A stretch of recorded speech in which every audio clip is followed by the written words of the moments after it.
Assalamu alaikum hormatly vatandaşlar. Bugün 1-iyun, yani dünya boyunca belirlenilen bayramçılık Den Защита детей rus dilinde aydanda, yani Türkmençe aydanda çağalar günü.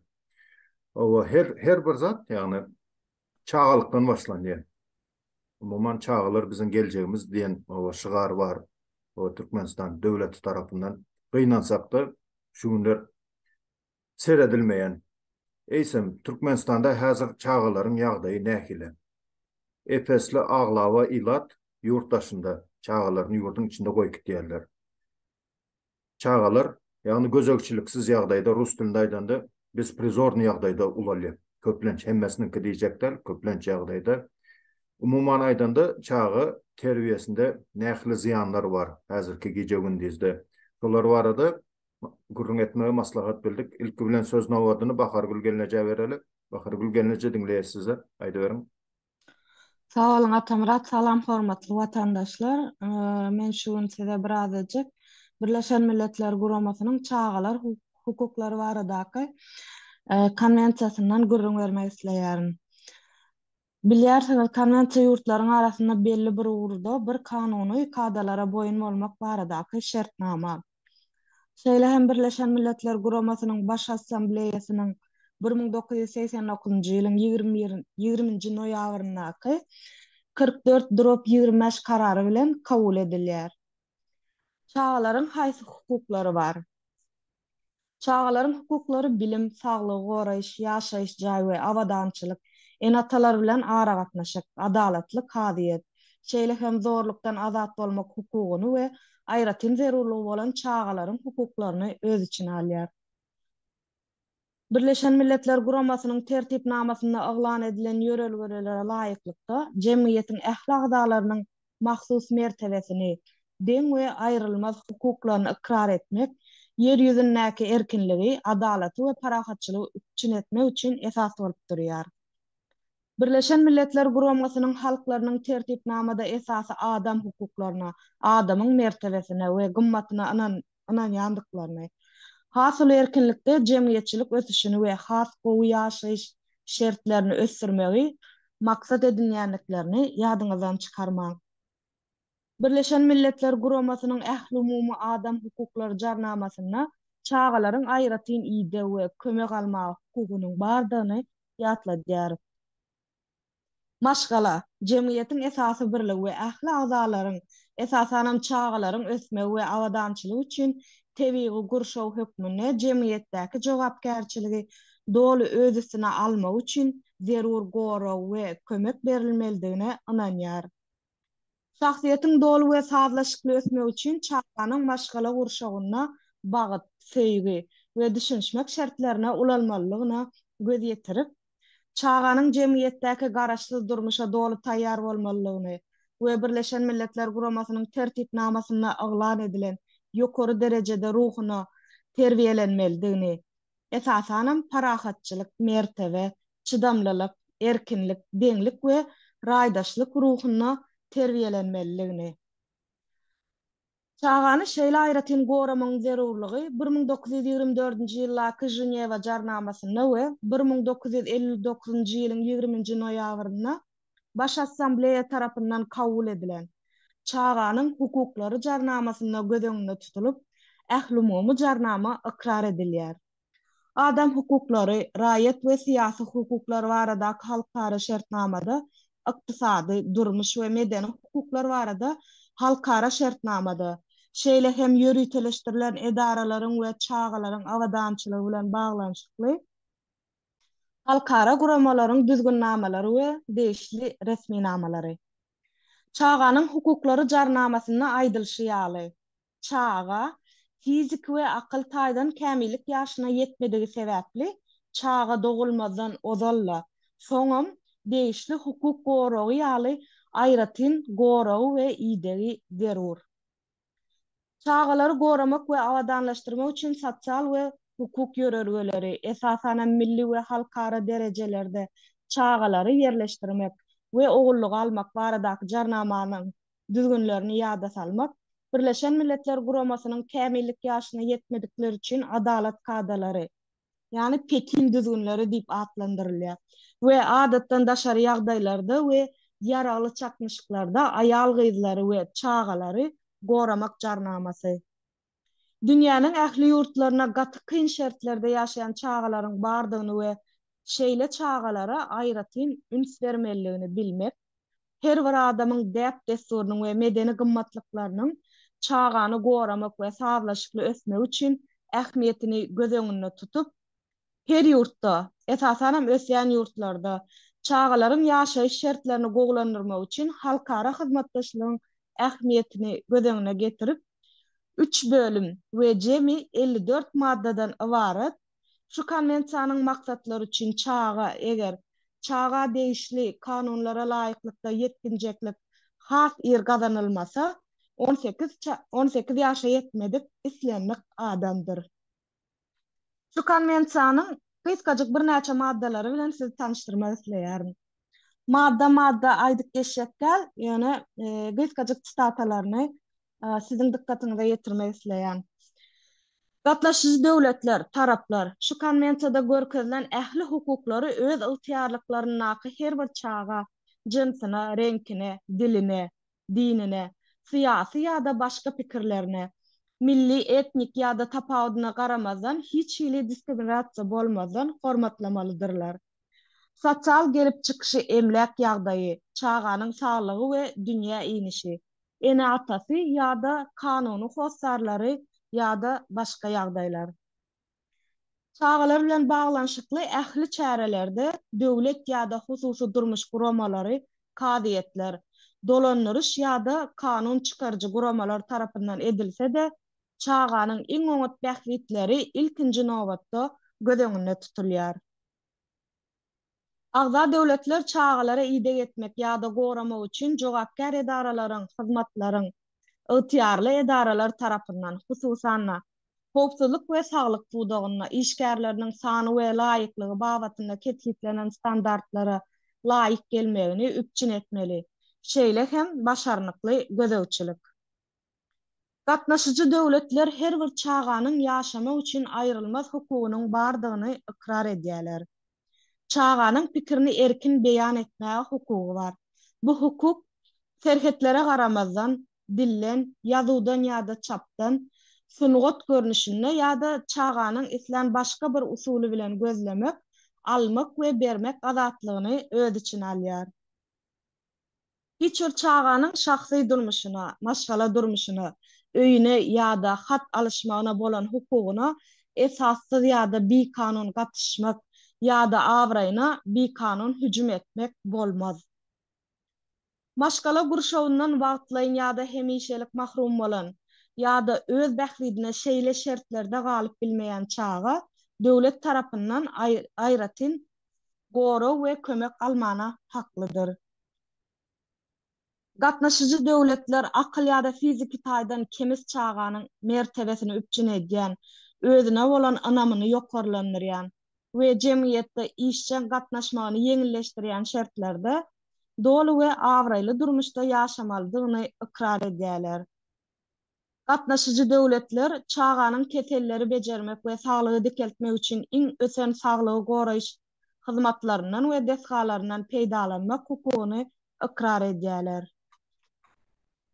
Gatnaşyjy döwletler çaganyň bilim almak hukugyny ikrar edýärler we deň hukuk esasyna bu hukugyň durmuşa geçirilmegine kem-kemden yetmek maksady bilen esasanam dünýädäki nadanlygy we sowatsyzlygy ýok etmeklige goşant goşmak we ilmi tehnologiýa bilimlere we häzirki zaman okuw usullaryna el yeterliligi üpçün etmek maksady bilen bilim bilen baglanşykly meselelerde halkara hyzmatdaşlygy höweslendirer we östürer.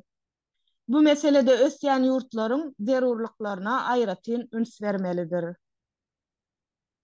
Gatnaşyjy döwletler çaganyň ykdysady ekspluatasiýon we ondan goralmak hukugyny ikrar edýärler.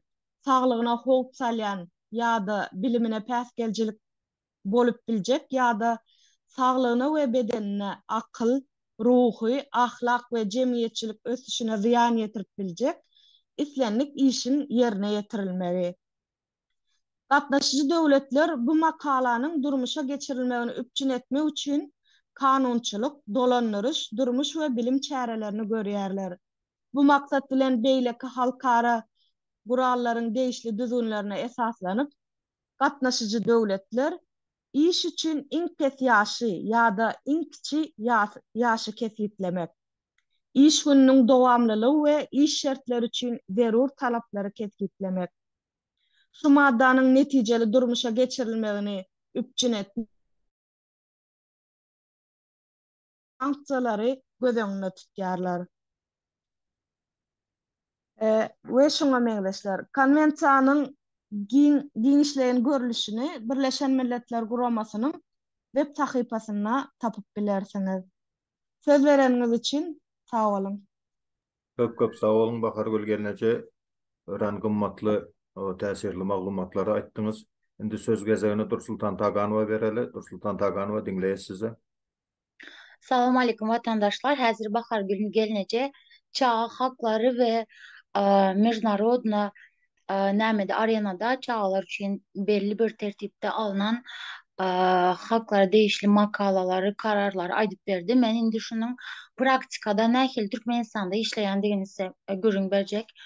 İlki bilen özümün çağlık dövrümden başlap häzirki ýagdaýda mende de çağı var 12 yaşında. Şu güne çenli nähili ütkeşiklikler boldu, nämeler gördük, nämeler şahit bolduk aýdyp berjek. Misal üçin özümden aýdanda biziň öz rawesniklarymdan okuw ýyllaryndan başlap sadykdan başlap okuw ýyllaryna çenli çağlygymyz nähili geçdi. Biz çağlyk görmedik. Ne daşar ýurtda mesela men diňe Türkiýany gördüm.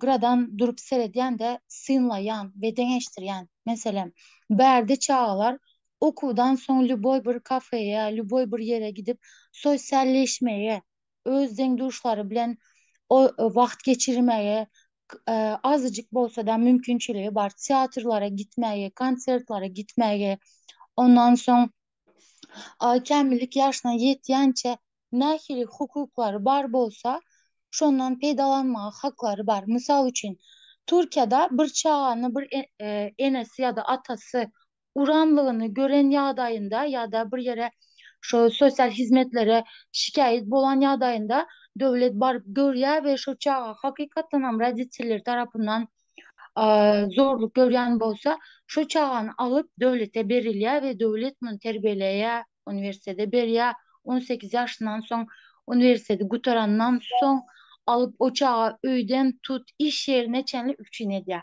Türkiýe döwletinde.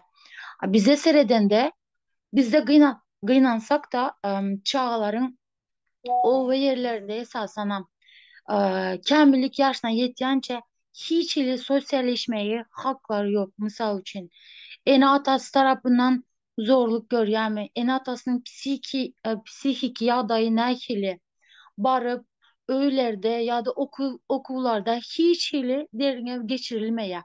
Misal üçin mekteplerde çağanyň aljak biliminden tutun aljak bahasyna çenli ene atanyň statusu diýilde ba ýa-da garip ýagdaýyna bagly. Misal üçin meniň öz klasymda mugallimler tarapyndan edilen bir ayrımcılık bardy. Kimiň enesi baý bolsa ýa-da bir belli bir nämesi bar, bu statusu bar bolsa şolaryň çağasyna hemişe bahalar da goýulýardy. Ondan başka mugallimler tarapyndan şu çağlara atnaşyň da ütkeýärdi. Gariplar we baýlaryň çağasy ýaly ütkeýärdi. Ayrımcılık yaman ýokary derejede. Yankı çağlaryň bilim alma hukuky bar diýdik. Bilim taýdan geçen gezekki gepleşiklerde de aýdyp geçdik. Hiç bilim almak yok aňarda diňe çağlar okamagy we ýazmagy öğrenýär. Onun daşynda diňe Türkmenistanda pahtaya, buğdaya ýa-da odun toplamak, saman toplamak, onun yaşı 5 bolsun, 15 bolsun, 18 bolsun, hiç tapawdy yok. Çağlar işledilýär. Aslında o çağlaryň doyup öz çağlıklaryny ýaşamaga hukuky bar. Ýöne gynansak da Türkmenistanda bu çerjewde bolsun, owa yerlerinde bolsun, vilayetlarda bolsun bu ütkemeye kıynansak da ENA tarafından edilen çağlara, zorluklardan aydıp geçsek, kıynansak da menin fikrim, menin düşüncem, menin analizim boyunca çağların %60'ı ENA atas tarafından. Misal için berde köp zat öğrendik de Türkiye gelip bir çağının bir yanlış eden zadını aydıp düşündürmeye maslahat verirler ştabı zdarovu çağı yetiştirmek için. Bizde Türkmenistan'da eni atalar şunu urup asgar bilat edip başka çağlar bilen dengeştirip ana şunun yalı vasıtanya beriliyor ve aydıp geçişim yalı hiç hele derine devlet tarafından psikologlar, sosyologlar, psikiyatrlar hiç hele derine geçirilmeye kıynansak da hazırki yağdayda seredende çağların %60'ının en atası daşar yurtlarda ve çağlar sosyetler tarafından, niyançıkalar tarafından ya da bir haysıdır bir garındaşlar tarafından terbiye ediliyor. Bu çağlar hem enata terbiyesinden hem enata sövgüsünden mahrum kıynansak da mahrum. 15-17 yıllap, o 20 yıllap öz enatasını görmedik çağlar var ve onların nähili travmalar alıp bugün yetişenliğine hiç ile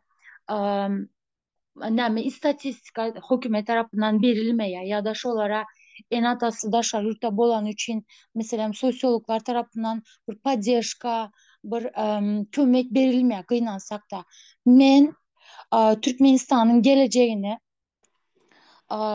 любой bir yurdun geleceğini çağlara verilen bilim, çağlara verilen sağlık kömeği, çağlara verilen sosyal kömekler tarafından yurdun geleceğinin nähili ösürülüp bilecektiğini analiz edenimize gınansak da Türkmenistan gatı ıyızda.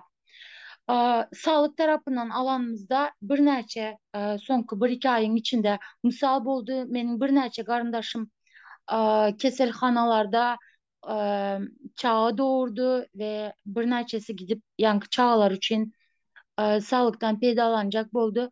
Devlet keselhanalarından vatandaşlar inanmazsınız bir adamın alyan bir aylık aylığından köp bir gezeklik nämesi randevusu ve şu çağının nähil keseli barlığını dahi bilmän näçe yere bardılar misal için iki sany çağının ölenini bilen iki sany çağı öldü soňky bir näçe ay menin tanışlarımdan radomda öldü. Ondan soň doğulan çağları balins alıp denlerinde bir adamın alyan aylığından köp pul aldılar bir gezek randevusuna ve çağda nähil kesel barlığını doğru düzgün aydıp bilmedi medisina. Yöne bilmeseler de bir neçe ne dermanlar yazıp verdiler. Çağ hakları, çağ sağlık hakları diyen tema gelende besplatno olmalı. Hiç ili pul tölenmeli değil. Dermanlar devlet tarafından karşılanmalı. Yöne kıynansak da bu hakların hemmesi çağlarımızın elinden alındı. Sosyal medyada yetimler öyündeki çağlara ziyaret eden Daşarır'dan baran bir neçe vatandaşlarımızın koyan videoları var. Erkekler, kızlar tapav yok. Hemmesinin yaşı belki 9, belki 11, 12 yaşlarında ve hemmesinin saçı lıysi. Saçlarını polun üstü kesiptirler. Yüzlerinde bir neçe şıram var. Yani fikir edip görün bir yetimler öyündeki çağlara şonun yalı seyredilen bolsa ki kızlar için saçlar ne ayalmaşklar emes düşünýändir nähili vacip bolsa da sıravno bunun dürlü bit sirke yağ zatlardan kaynaklanyanlığına inanyan yöne şonda da gigiyenanın yokluğunu görkezip dur videolarda ve yankı ziyaretçilerin alıp baryan küçücük bir konfetlarına, piçenyalarına, çağların ılgayışını görüp öz aralarında uruş edişini görseniz o şu yerde Türkmenistan'ın içinde çağlara verilen nähil düşündürsem size değeri göz önüne serilip dur. Ondan başka Türkmenistan'da Detski Kolonya diyen bir yer var. Şu yerde çağların nähili urulyandığı, nähili korkunç azaplar verildiğini yıllardır haysi velayet bolsa bolsun adamlar gatgo bilendir. Yani bizim yurdumuzda misal için Türkiye'de Çağlar Günü hem yerde bayram, hem yerde bayram. Bizde onun azat yok. Bizde çağ hakları goralmaya, bizde çağların işte bu zdarovi yetişmesi için, zdarov psihika bolsun, nemi bolsun yetişmesi için hiç il taala edilmeye, hiç ile analiz edilmeye, hiç il istatistika verilmeye kıynansak da çağların en atalarının yanında yetişmesi için onlara gerekli her taraflayın ne gerek bolsa şoların verilmek için hiç ile kampanya bolsun, düşündürüş işleri bolsun, en atalara düşündürüş işleri bolsun, şolar vermek için hiç sat edilmeye. Men şu zatları analiz eden yadayımda bizim Türkmenistan'ın kıynansak da katı izdalığını ve e, bunun bizim geleceğimize öğren elbet yağdayda tesir edildiğini görülen ve Türkmenistan hükümetinden talabım biz daşar yurttaki eneler yıllardan beri özüm misal alsam 12-13 yıldan beri daşar yurtta. Biz çağımızın ısına mahrum kaldık. Bizim bir günahımız sizi dine tankit etmek, eden yanlışlarınızı konstitüsiya esasında görkezmek. Siz bu yanlışları derine doğru ya da yanlışlığını halka görkezmek yerine bizi vatan haini ilan ettiniz. Sizi tankitlasın ya da tankitlamasın. Daşar yurtlarda gözü yaşlı, Allah'a dua eden yurdun 60% eynesi var ve hemmesi çağlarını dine ısına, çağların yüzüne, sesine zar. Eğer birazcık bolsa da adaletinizdin varlığına inanan bolsanız, yurdun içindeki azatlıkları, adam hukuklarına, ondan sonra çağa hukuklarına hürmet koymanızı talep edeceğiz. Yurdun granitsalarını açıp yurdun içine daşar yurttan işlep gelen enatalara hiç problema çıkarman, yurdun içine girmeyi ve öz çağlarının zaruri bir şekilde yetişmek için daşar yurtlarda işleyen enatalara spakoyna girip çıkmaya mümkünçülük öğretmenizi nahili haysı pudakta bolsa bolsun nahil problema bar bolsa şu zatlar derine yurdun artık ösüşüne birazcık bolsa da tağlanızı, koşmanızı talep edeceğiz. Köp sağ olun vatandaşlar. Nursultan Taganova köp sağ olun. Aydan görünlerimiz için söz gezegine Alişer Sahatova geçiriyiz. Alişer dinleyiz. Ayda verin. Assalamu alaikum. Ben Zeynep Rezek. Vatandaşlar ben şunu aytacak. Az bir sekund. Hemmemiz biliriz. İki umunluğunun diskriminasiya deydi de Bahar Gülgenece. Diskriminatsiya da takoy stepeni var bizde. Süleyman Tursunbayev o bizim bildiğimiz bizim açık zat Kelsinski fond tutma. Bütün zatlar hatta yanlış masam siz hem şunu çap ettinizler. Doğru değil mi? Bütün medya şunu ayıttı ve dile getirdiler. Rezultatı ne mi görüyoruz? Eti diskriminatsiya. Taşavuz, Daşavuzlu yiğidimiz bol planok çempiyon. O zat ben 2000'inci yıllarda ben özüm bu işi boksör, kickboksör sırıvnamanaya gitiyedi. Bizimkiler gitiyediler. Urup, boks, kickboks urup yıkmasan paçkam paçkam berilen oktu. Kazanıp bilen oktun. Понимаете? Eğer şunu urup nakavda gittirmesen beren oktular. O birinci diskriminatsiya. Şunun için sport ösen ok Türkmenistan'da şu kökmedin şu gidişinde hiç emmesmez. O bir. İkinciden Siz ayttığınızda o çağalarımız sererin. Türkmenistan'da oba yerlerinde, hatta Gor'un içinde, şehir yerlerinde de asfalt yok. Çağalar palçık içinde gidip gelirler. Palçık içinde yağmur yağsa ova. Bizde e, hava göre bir zat verilen ok. Neredeysem. Ene bugün soğuk bolar deyip hava malumatı aydıpta şu gün o tatil diyerler de berde. Ben az mas yadımdan çıktı bağışlarsınız. Ova tatil veren oklar. Şu günkü okvasen barmalı şu 40 gradus soğuk olsa da 40 gradus ısı olsa da ova ne at ne ait barmalı sen. Barmasan hem senden spravkası oran bolyalar. O iki.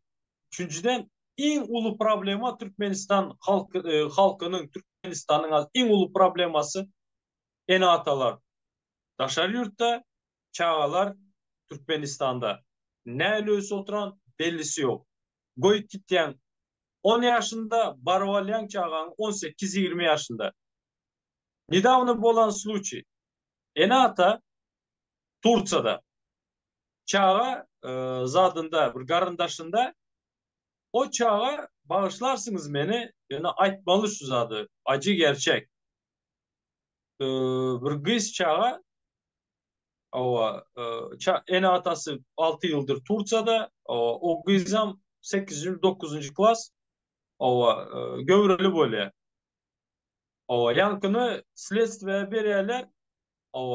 Çıkıya 10, 15, 16 yaşlı oğlanlar cinsi katnaşığa giriptirler. Buların hem ene ataları, bu yankı yigitlerin ene atalar onların kam Turca'da. Pul berip toplanışıp yankı bütün zatlar şu cinsi katnaşanlar hem ene atası pul zıngışıp zada pul beriyerler. Kökmedin ne mi kanun koruyucu organlarına pul beriyerlerden yankı kız zapuga edip ağzını yaptıradılar. Sö. Şimdi neticede ne mi oldu? O kız çağa bir çağa bilen kaldı elinde. Göreli. Bütün ömrü bozuk. Bütün onu tanıya. Gep gürrün. Даже özüne el koyup bile. Özüne bir zat edip bile. O yigitlerin psikolojik bozuldu olar. 15 yaşlı 15-16 yaşlı çağlar olar. En köp strada etken, en köp ezileyen kız çağlarımız. Bizim kızlarımız. Etiraz. Во-вторых, oğul yiğitlerimize de gelende uruş böyle aralarında uruşyalar futbol oynağında bir bombalık bir zadın üstünde. Olaram seredin 16-17 yaşlı çağlar 50-18'i dolmadık okuvçu çağlar uruşyalar bir tayağı ye 8 adam bulup 100 milyon pul töleyeler. 100 milyon. Oluruna meni atası emmesinin Turca'da. Düşüneniz mi? Yine bizim açığımız bizde gelecek yok mu yalı gitse? Bu gidişinde şu hükmetin ben öz müneleme ettiğinde bu hükmet başaran o. Bizim geleceğimizi prosto ayağı aşağına alıp yok ede oturan. Bu gidişimize yine bir 10 yılın içinde biz özümüze granitsalarımızda koymaya eskeren tapımız. Yok esker tapımız. Bizim kız çağlarımız şu gidişine hazır. O boli milyonu человек, boli milyonu adam Turca'da olsa fikir edinler. En azından 500 bin kocalık ayrı köpelişmemiz giden o. Bu nitoşt eti bilemok bunun bu masштабны bol oturan zatın men adından tap bilemok. Ne mi diyeceğim bilemok. Yani sonumuz şu hükmet bilen, şu al gidiş politikası bilen hayırlı zat yok. Tunelin içinde anırtaravam yaktılık görünen ok vatandaşlar. Делайте выводы. Спасибо, Атамрат. Buyur. Alişer aydan görünlerin için köp sağ ol. Doğru hakiki zatlar aytıp geçtin. Endi söz gezegi Mahtumula verelim. Mahtumulu dinleyiz. Ayda ver. Hawa sözleriniz için hawa. Assalamu alaikum vatandaşlar. Şu yan aydıp durkan bir zat ýazmyş da Hytaýda bir hepde mundan alar. Şu mektepde bir saga ýalňyz bir muallym ile çakmışan üçin muallym şoňa bir şart urdy. Ondan şu waka gatterwet şu herkili Hytaý medialaryna, sosial bolumlaryna şu waka gatterwet bir näme ünsü çekdi şu hakynda köp kişi gürlediler. Oňa mektebiň meselesi wa şonu çözmeliydi. Oňa emma bizde şu Süleyman bilen bolan wakada şu biziň hökümetimiň alyp barýan siýasaty sebäpli şu türkmen jemgyýeti şonu refleksiýa, Hytaýlan käli refleksiýa öwrenmege derip biz gaýta şonu şu meseleni şu türkmen hökümeti gizleýär. Onuň geljekde de näme ýanky göwreli ýa-da çağan urmawy ýa-da aýralyk şu meseleleri hökümet tarap her hil medialarda watanyna ýaşlykda bilemok alyp bir gürlemeň derine şunu ösdürmeň derine tersine şunu ýapýar. Bolmasa häzir şolar gelip hawa bizden aladaňy etjät, ine şu meselelerini çözjek diýse, ana şolara sesem bolýar. Ýöne şonu edenok. Oňa bilemok dogry maksam mene näme teklip etsem ýöne şu mümkinçilik bolmasa men pikirimçe hiç açan çağalan hukuklara gorulmaya hiç açan şu hiç açan edilen yanlışlıklarım öğrenilmeye da edilen. Ondan öz çağalık yorum hakkında açtım şu hukuk hakkında men yaşap ösen o anda çağalan işlemek gadagan olma anladım. Bir şeyler Mahtumulu. Nauşning barýan sesin düzüldü ali. Bir hil gaýdap gelýär.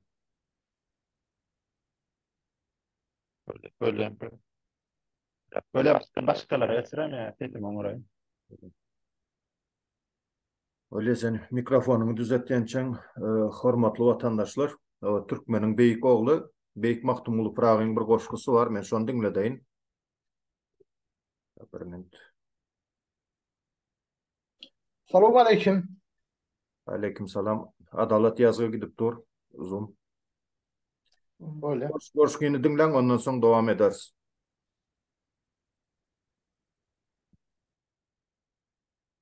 Bir käkilik allyrsa türpe balasyn.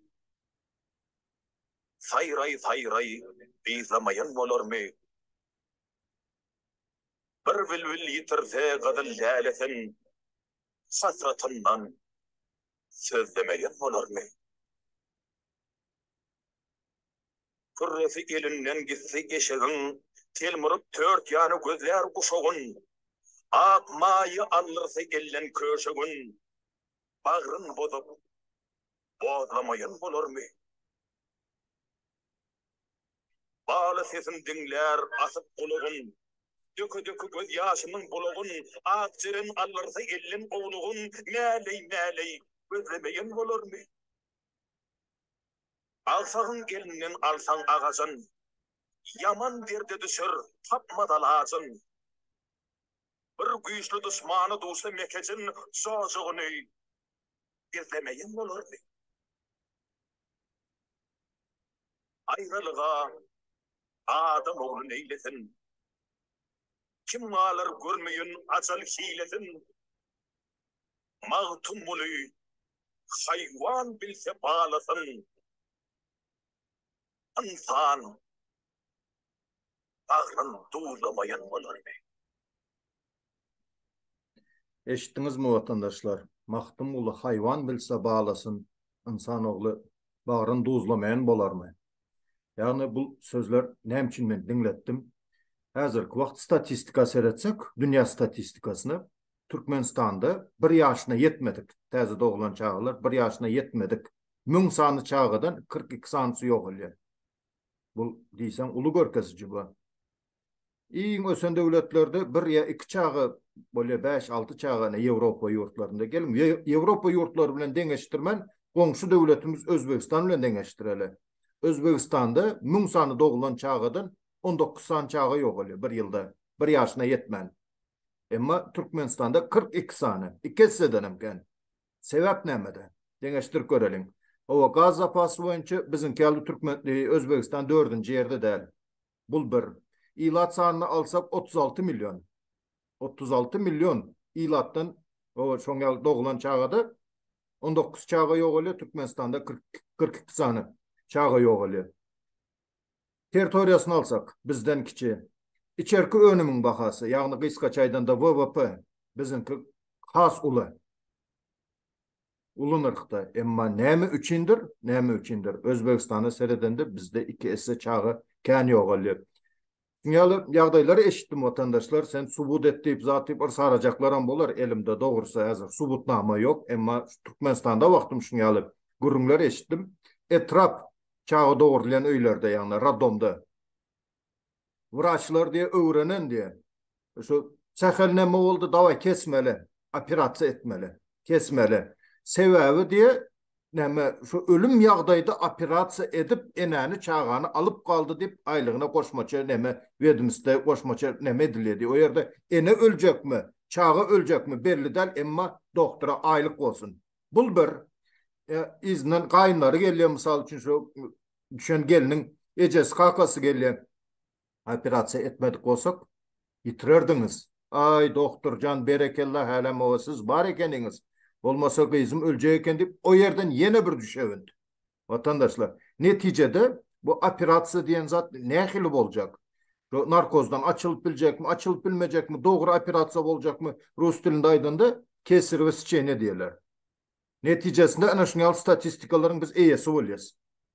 Özbekistan'da 19 çağı yok olsa bir yaşına yetmen. Türkmenistan'da 42 saniye yok oluyor. Hani hem zat bol elinlik, avadan yurdumuz, o täze tehnologiýalar satyn alınýar. O il baylygy, il saglygy, yurt baylygy diýen ýörelgämiz bar. Netijede bu statistikalar asmandan gelýärmi? Näme diýmek bol? Umuman sanasaň sogagy bar diýilýär. Hökümet, Türkmenistan hökümeti ýa-ni Alşer watandaşymyzdan berläp geçdi. Wezipesini başaranak, şo zatlara gözegçilik edenak. Nämçin çäresi görülmeýär şoňal doktorlaryň. Moment o analiz zada seyretmezden kesmesek bolanak dipler operasyonlu stolu yatıraymalı mı? Ondan başka bu statistikanın esas sebebi men korrupsiya bilen hem bağlanıştıryan. Tanışın hasabına, pulun hasabına o medinstitutu okayalar, pul tölendim demek şoňa diplom berilmeli, edil bazardan satın alan ýaly, ýöne garaşmaly, ýylyny garaşmaly da almaly şo diplomy. Ondan soň pula gutoran hünärmenlerden näme garaşmaly biz? Vatandaşlar, her biriniz özünüze şu sorağı berip görün. Üzatka, has ýörgünlerde, üzatka bilen diplom alan hünärmenlerden bugünkü gün biz näme garaşyp bileriz. Öyle köp sağ olun. Dinläriniz üçin Mahtumula geçireli söz gezegini Mahtumula aýda ber dinleýäslenim. Sesim eşitdilämi? No. O soň ýanky aýtsakan dogry emassam, şu näme teklip etsem bilemok. Ýöne şu meseleleri bir zat edip bir jemgyýete aýtmaly. Şu Hytaýdaky bolşýar şu Hytaýlar bir mesele bolany. Ýokman şu sosial medialarda, sosial ulgamlarda şu hakynda gürlenýär. Onuň ikinji gezek şu meseleň şu täzeden gaýtalanmalygy ören pes bolýar. Şoň üçin şunýar. Onsoň ine Türkmenistanaky öz tejribem şu owada önüwestimde soň şol owada işlemek ne bir kanun olmagy aňyrda dursun. Şol owada eger masal üçin 5-nji klass ýa-da 6-njy klass oğlan işleyen olsa şol gowmuşyn eýen bir näme sosial bal awa sen ana gowy. Onuň şöýdip men köp şu klassdaşlarymam öz näme okuwyny wadynyň galy. Onuň şu mesele hakynda da hiçim gurlanok, hiç sosial medialarda gurlanok. Şu mesele hakynda hökümetem hiç alada edenok. Onuň mallumlarym känütlerenok dogry aýtdym. Onsoň insan kaçakdadım çağalaryň şu Türkmenistanda terbiyesi, psihologiya taýyna şu inat nähile çağalary ünsürýär. Bu hakynda şu özüm psihologiýany öwrenýän. Otaň teredik günün bu var tek mesele olma aňyrda dursun. Bu katastrof. Bu iň bolmady men öz tejribem boýunça da şu çağalyp diyorum. Belli derejede psikologik travmaly, psikologik şu basışly ýa-da kemçilikli şonýaly öňe ösdük.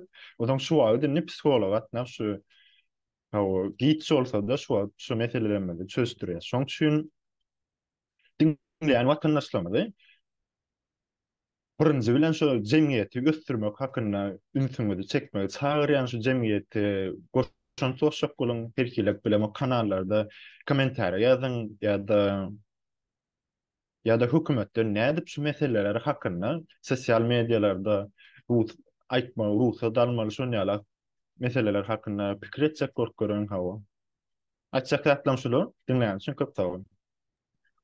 Murat, ruhsat versen men Mahtumullah psihologiya barada bir soru bereyim. Aýtmady. Alişer bağışla, sen elin galdyryp otursun.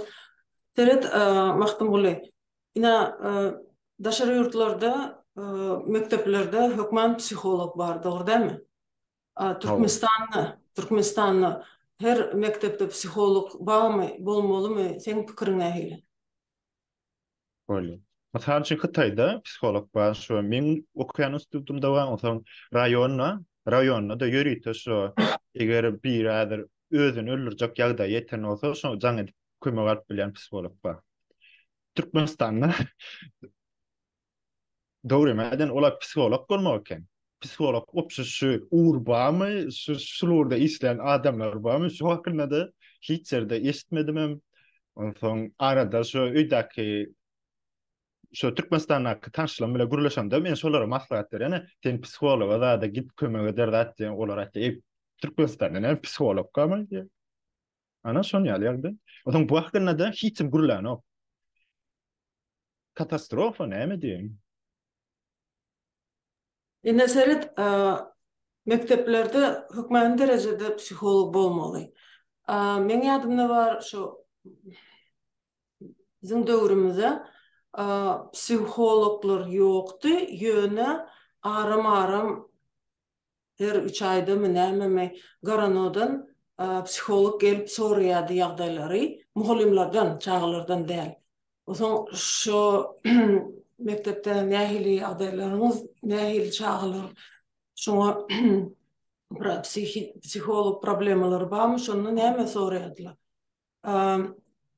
Misal üçin ejesi ýok ýa-da kakasy ýok çağalar bar. Şolara has dolu üns bermeli. Sebebi çağalar kemsi diýerler, şonýaly çağalar, kakam ýok diýerler ýa-da ejen ýok diýerler. Hasam şu döwürde Türkmenistanyň 1 million goloy diýerler, 2 million diýerler adam migrantlar bolup daşary ýurtda işleýärler, Türkiýede, belki ýurtlarda. Şolaryň köpüsi aglabasy çağalaryny taşlap gitdiler. Indi serediň nähili ýagdaýda şu çağalar hemsinip berler. Eger çağı enesiniň mährisini her gün görmese, almasa ýa-da kakasynyň mährisini, buýsunjyny, belki zatlary her gün almasa, ol günsiz ýaşan ösümlik ýaly bolýar. Mundan başga eger bir maslahat gerek bolsa, enetasy ýanyna bolmasa, ol kimden alýar? Ýanynaky denduşlardan ýa-da goňşulardan ýa-da ýanky häzirki TikTokda, YouTube'da, telewizorda her hili bidirek kinolar, scenalar, şolsanda seksual zatlar görüp, şonýaly bolmalymyşyn diýip pikir edýärler. Şeýdibem sandan çykýarlar. Şuýam bir ören bir näme diýil, tragediýa Türkmenistanyň nesil üçin. Mundan başga men bir ay mundan azal bir ýerde okap gördüm näme. Merkezi Aziýanyň adamlaryň çağalyň boyu pes diýdi. şu 3-4 respublikanın içinde Sovet dövrde Türkmenler iň boyu uzun millet dip hasaplanýardy. Kırgızlaryň, beýlekleriň ýanyna Türkmenler boýlary uzundy. Soňky döwürde seredip görseler peselipdir. Az peselipdir. Bundan başga bizim çağlarımız öger bilýän bolsaňyz iýmitlerin kaloriýasy pes bolan soň çyn aýdyrlar, baý ýurdun garyp çağlary bizim çağlarymız. Şu kaloriýasy ýetmän soň köpsi anemiýaly. Anemiýa demek kan basyşy pes bolan soň özünden gidýär çağa. Tiz ýadaya, ýatkeşligi ýok ýa-da pes. Keypi arym gaçýar, düşýär, nastroýeniýasy bolmaýar. Ondan pozitiv ýaşamaýar bu çağa. Şeýdibem bu çağalar men çağlaryň arasynda suisid bar diýip görüň bar. Suisid diňe şoň üçin däl, beýleki bahanalaryň bar. Özüňiz bilýäňiz, häzir şu iPhone diýär, beýleki diýär, täbir çağlaryň eline gowy gadjetler bar, beýlekiň eline bolmansa, onsoň muny beýleki filmlerde, zatlary kult edip görkezip, amana diňe şu iň gowy zat dünýädemişin başga zatlaryň gymmatlygyny düşürip, diňe şu gowy diýip, şeýdip çağlaryň beýnisini ýup, şu mende ýok diýip, şonu almasaň men özüm hasederin, maňa şu ýaly gowy kurtka almasaň ýa-da Adidas köwüş ýa-da beýleki zat.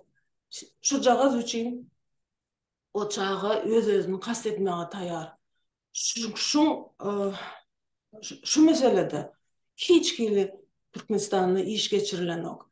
Eğer siz hem aýdyp geçersiňiz, öňkü döwürlerde kinematografiýa nähili ösündi. Häzirki döwürde şu kinolary görseň, utanyp gidýär. Nähili pes derejä düşüpdir. Edil belki şu ilki başta şu Charlie Chaplin döwrüne kinematografiýaň döredilen wagtlarda da on ýaly sada boş kinolar edilenlerdir. Gynansak da. Bundan başga çäreler. Eger hennämiz şondan geçdik, siz hem görensiňiz, çäreleri çykarmak çağlary, mundan başga paxta ýygmak, köreken, beýleki zatlar nemetmek, şu zatlar dagy çağlary günüň aşagyna sowukda ýa-da gyşda ýa-da güýze alyp gitmek köp çağlaryň hasym gyzlaryň saglygyna erwet täsir ýetiren misallar bar. Sowuk ýere oturan gyzlar soň çağı dogup bilenok. Sowuk ýere oturan oglalaryň böwregi agyryp, soň arkalary agyryp, beli agyryp, hiç işem edip bilenoklar. Agyr ýükleri götürüp bazarda ejesiniň hakasyna kömek etjek bolup, ulakan teleşkeleri götürüp şeýdip maýyp bolan çağlar ken. Bu meseleni göz öňünde tutmalıyım. Bundan başga ýene bir gynansagym şeýle bir erwet mesele var. Türkmenistanyň maşgalalaryna enlik boldy, çağlaryna erwet söz aýtmaga enatalar. Ay sen samsyk, bu iň bärkisi. Ýerçeken, meýdiýanyň erwet sözler aýdylýar. Bu medeniýet däl, bu adamyň ruhuny düşürmek, şahsiýetini peseltmek. Şeýdip ösüp barýan çağın gelejegini yapmak, men pikirim boýunça. Eger görseňiz Türkiýede da şeýledir, beýleki ýurtlarda da. Ay baýrym, ay batyrjygym, ay sene şeýle bir diňe köweslendirýän söz bilen yüzlenýärler öz çağlaryna. Eger bir ýalňyşlyk etse de sen näme gerçeken dip onu zat aýdylanak. Ay ýalňyşypsyň, ine şeýle etmeleken, indi kada etmersiň ha dip şeýdip köpleşýärler. Bizimkiler bolsa, kakan gelsin, dayın gelsin, baban gelsin, gömer seni, Hudaý sakyn. Onu zatlar. Näme üçin bu zatlary hiç kim görenek, näme üçin bu uğurda o radio, televideniýe, ministerstvo, bilim ministrligi, mektepler, belekler hiç hili iş geçirenekler. Onun ýene bir neme var, şu meselede yankı at kazanan artistler var, belekler var. Olar häzir pogоня за славой diýemiz, pogоня за hype'ım. Diňe şu yani Mercedes'e minmäke belek zatlar men olary bilemagam. Diňe şu zatlary görkezýärler çağlary. A beleki gurrun geçirmek, owa gatnaşma, gidip aýlanmak. Onu zatlar yok. Men ýadymda var, общество знания diýen bir gurama vardı. Bilim cemiyeti diýen. Şo ýere agza bolan, pulsuz, zatsız, aýlyksız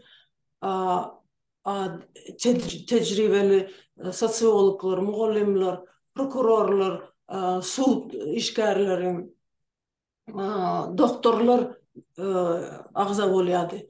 Her ay owama brigada bolup gidýärdiler. Mekteplere, beleki guramalara barıp ýygnak geçirip şo taýda şunýaly gurun geçirýärdiler.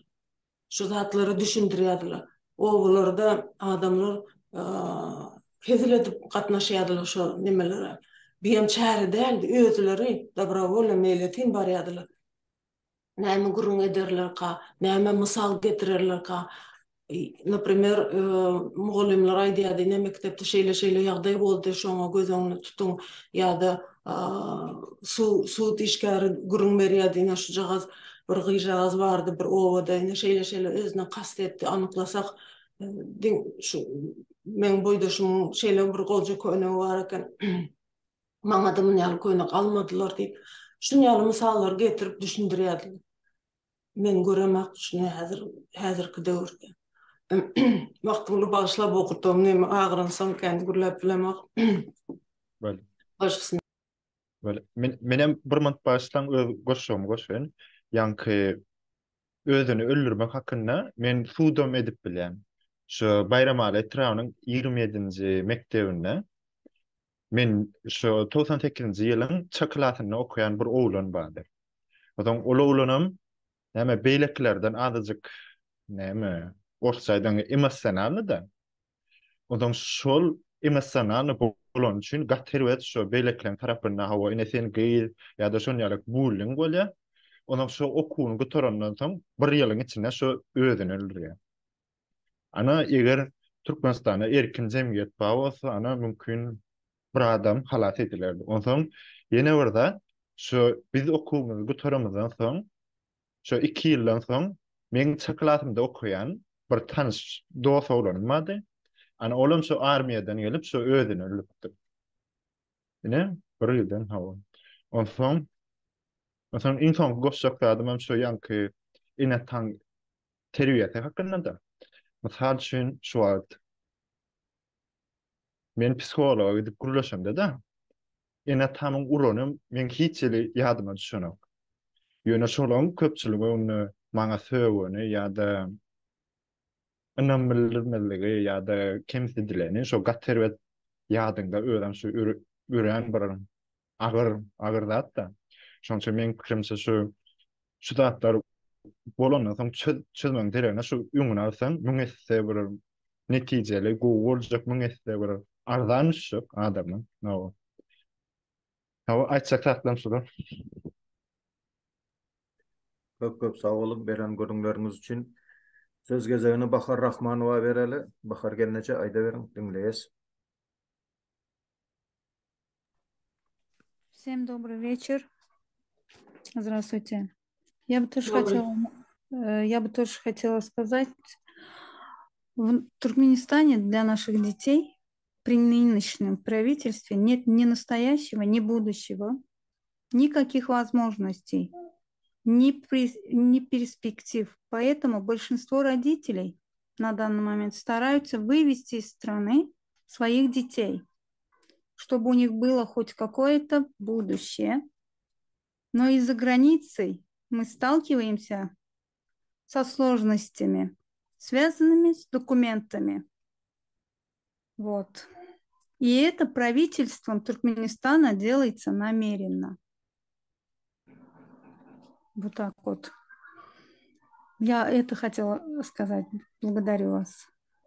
Да, я хотела поддержать Бахар. Дело в том, что у нас тоже много сообщений приходит, что даже семьи с больными детьми не могут выехать за рубеж на лечение, и это длится долго.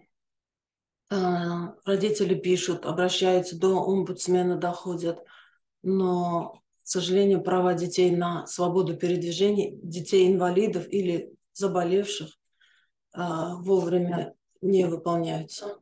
Тем временем болезнь в одном месте не стоит. Тем временем. Söz gezegen Alişer'e bereli. Alişer dinleyiz. Hazır bir sekund. Ben bizi iminli şunu görüp de dinleyen vatandaşlarımıza benim açacak zadım var. Vatandaş dinleyen bolsan, zarubejde bolsan, bu iminli şu bayramda çağan anırda neyini sen kutlayan? Pulu uğradık mı? Ama sana ihtiyacı vardır. Sana ihtiyacı var. Ondan beter hiç kimin havarı yok. Senedin 3 yıldır dinleyen vatandaş 3 yıldır havarın yok. Sen Gulok'tan Gulok'a Türkmenistan'da işleyen.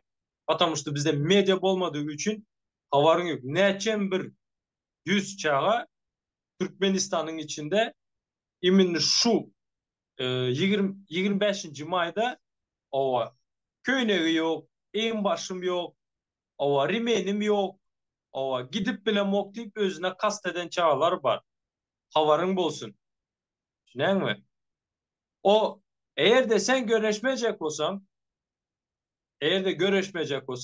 geleceğin yok. Geleceğin şu çağa. Sen sussan ertir prosto alyan öz problemanı derdini oğluna koyup ya kızına gideceksin o görüşmeli öyle. Düşünen mi?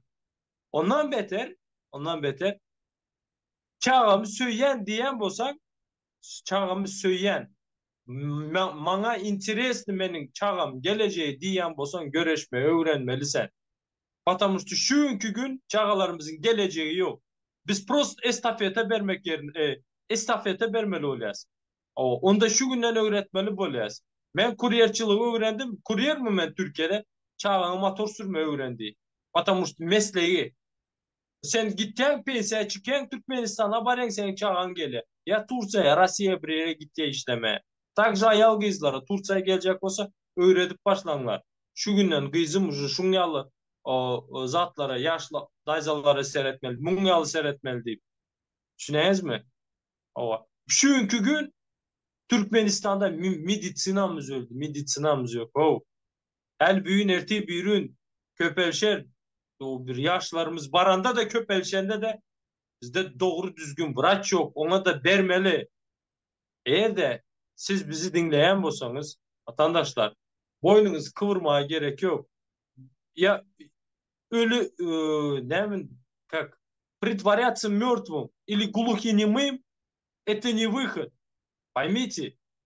Siz şu günden ucu görüşüp başlanlar. Eğer de şu günden öz sözün koyup trebut etmesen bu hükmet ali kən oturur.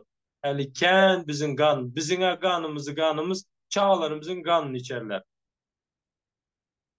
Şunun için просто şunu aydıp koyayım da Allah adına ne budu. Spasibo Atamurat. Allah razı olsun sizlerden. Köp sağ ol Alişer. Söz sözleyecek yok olsa yoş cümle verelim de efir. Hormatlı vatandaşlar, ne eşittiniz aydılan gurrunları, yaşlar bizim geleceğimizdir.